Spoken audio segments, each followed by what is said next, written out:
দোষ নেই তো, সরকার বলা আছে যে এত কোটি টাকা মাসে মাসে দিতে হবে। কমলঘাট থেকে সব জায়গা থেকে বলাই আছে মাসে এই টাকাটা দিতেই হবে। हाँ सर, ठीक ठीक, नहीं चलेगा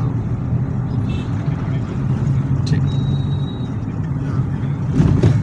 এই হচ্ছে ক্রমায় নিয়ে যেতে বলছো, ঢুকেই বলতেছে ক্রমায়, ঢুকেই মানে হোটেল নব হোটেলের সামনে, হোটেল তো এখানেই, তো ক্রমার সামনে আমরা ক্রমা ওই তো ক্রমা সামনে।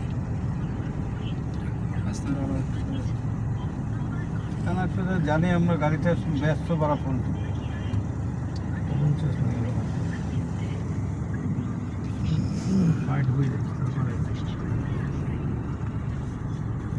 রাস্তার উপরে